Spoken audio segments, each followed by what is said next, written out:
Sebagai sebuah negara bermasyarakat majmuk, berkongsi ekonomi itu adalah perlu berasaskan kesamarataan dan keadilan. Ekonomi beracuankan perpaduan. Topik ini akan kami bawakan dalam segmen Bualbis seketika nanti. Salam hormat dan salam sejahtera. Saya Ray Robin dan anda sedang menonton BIS Malaysia edisi Selasa 15 September 2020. Dan selain bersiaran di saluran berita RTM, anda juga boleh ikuti kami secara langsung di Facebook Live ataupun YouTube BIS Malaysia.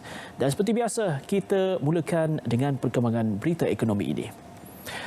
Pihak berkuasa pelaksanaan Koridor Utara NCIA menyasarkan ekonomi wilayah ekonomi Koridor Utara NCER meningkat sebanyak 300 bilion ringgit menerusi inisiatif yang digariskan dalam Pelan Pembangunan Strategik SDP 2021-2025. Wilayah itu yang baru dilancarkan.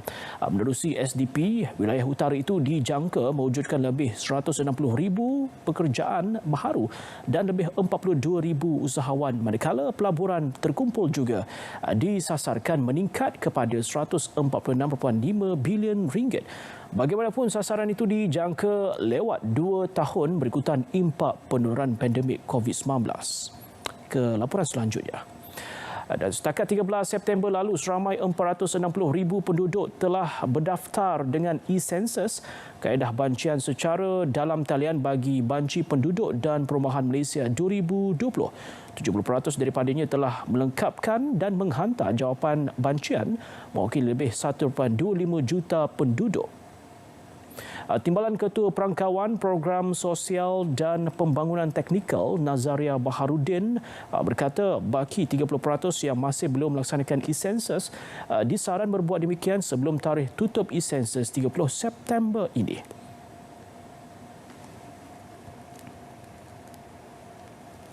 Bagaimana nak mengisi ni, memang kita ada edarkan flyer dan seterusnya kita ada letak dalam portal My Census ya. Dalam My Census tu kita ada letakkan kaedah-kaedah lah bagaimana mereka boleh memulakan untuk menjawab e-Census. Dan kita ada juga video. Jadi kalau kata tak dapat nak faham, buka video. Video tu ada step by step bagaimana untuk mengisi e-Census lah. Dan kalau kita ada klinik, saya jemputlah mana-mana yang ada dalam kawasan berdekatan, sila hadir kerana di situ kita akan ajarlah bagaimana nak mengisi e-Census. Hasil promosi yang giat dijalankan, jumlah pendaftaran mencatatkan peningkatan antara 30,000 hingga 50,000 sehari ketika ini berbanding 5,000 hingga 7,000 pendaftaran sehari pada Julai lalu. Bagi kadar pengisian e-Census mengikut negeri, Selangor, Johor, Perak dan Pulau Pinang mencatatkan jumlah tertinggi disokong kemudahan internet yang lebih baik.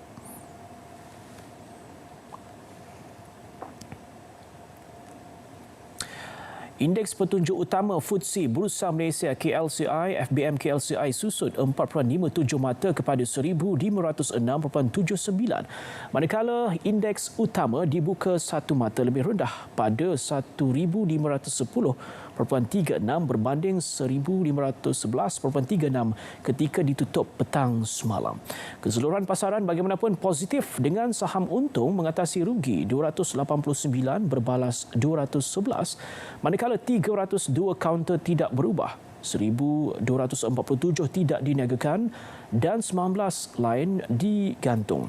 Untuk laporan penuh, terus saja bersama dengan pengurus dana PNB Investment, Saudari Nur Hazirah Maziran.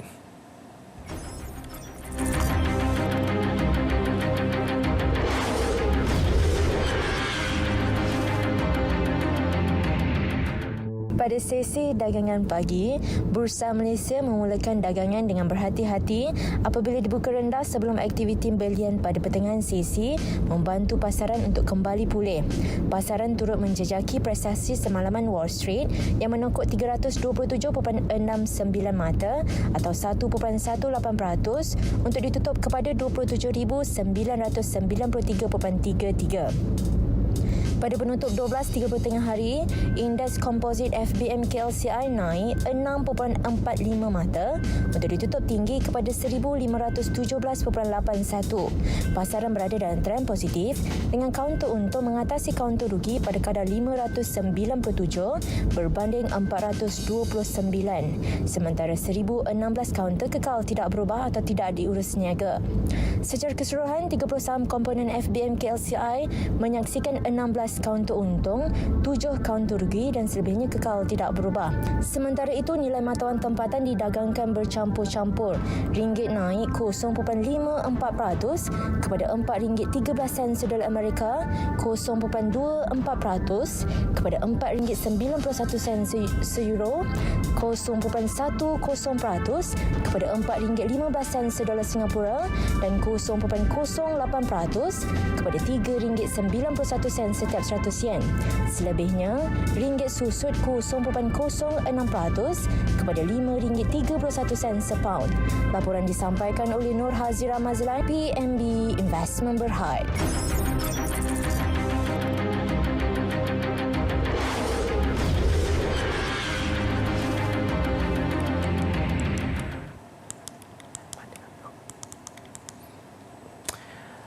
Baik, terima kasih untuk anda yang terus bersama kami di BIS Malaysia, dan seperti mana yang kami janjikan pada anda, kami akan bawakan Bual BIS, yang mana ini juga merupakan salah satu topik yang menarik untuk kita di BIS Malaysia.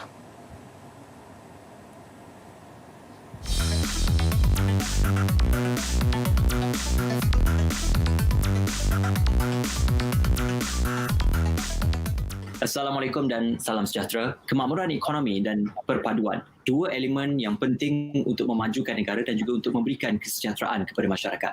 Untuk itu kali ini kita akan memberikan suluhan yang lebih mendalam terhadap bagaimana ekonomi dan juga perpaduan itu boleh diasimilasikan bersama dan juga boleh digerakkan secara bersama.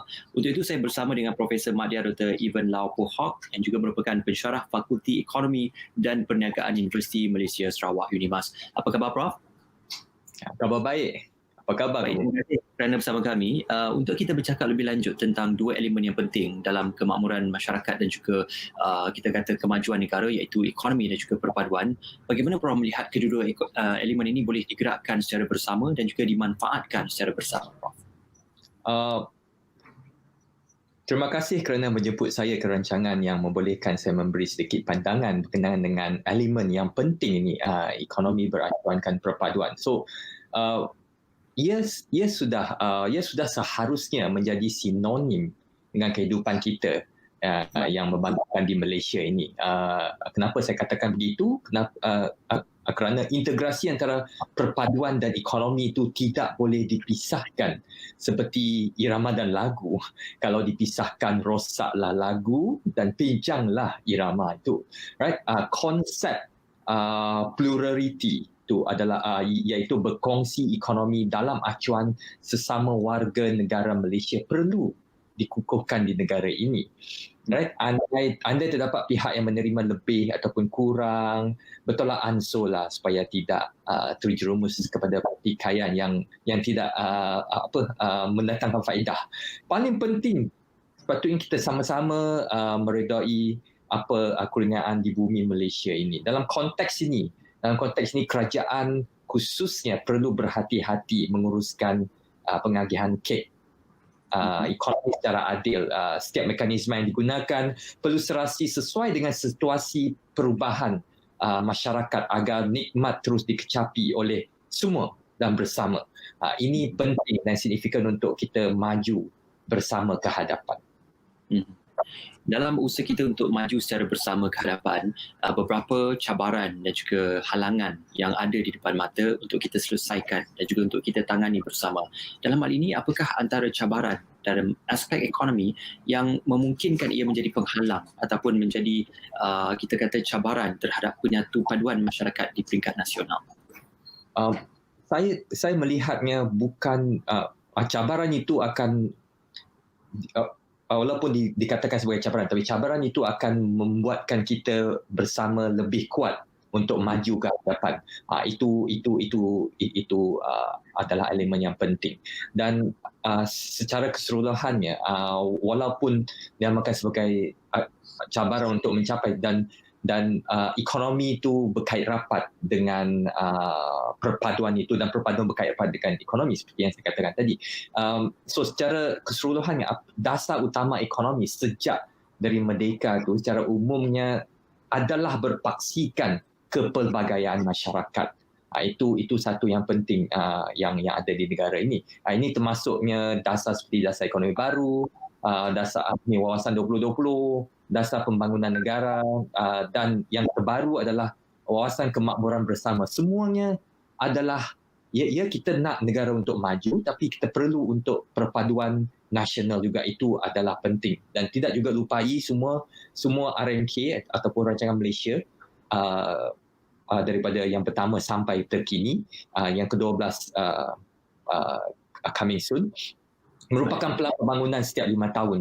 Dan saya juga tertarik dengan, walaupun dia adalah cabaran, tetapi kerajaan melihatkan ada dengan strategi yang digunakan pakai oleh kerajaan untuk menangani isu ketidakseimbangan, especially pembangunan wilayah di Malaysia yang akan menjurus kepada juga perpaduan itu sendiri. Kerajaan memperkenalkan 5 koridor wilayah pembangunan ekonomi, iaitu kita ada Iskandar, Malaysia, lepas tu kita ada wilayah ekonomi Pantai Timur, ada koridor utara, ada koridor pembangunan Sabah dan koridor tenaga diperbaharui di Sarawak Skop.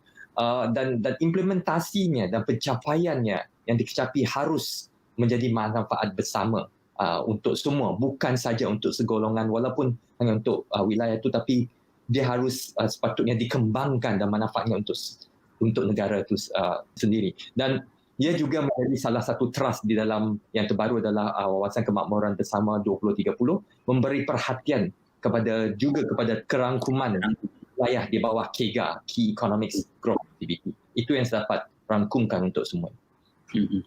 Apa antara mungkin pencapaian yang boleh kita banggakan dalam kita melihat perpaduan itu sebagai nilai tambah, ataupun perpaduan itu juga sebagai penggerak kepada kemakmuran ekonomi yang lebih baik dalam kalangan masyarakat dan juga untuk masa hadapan negara?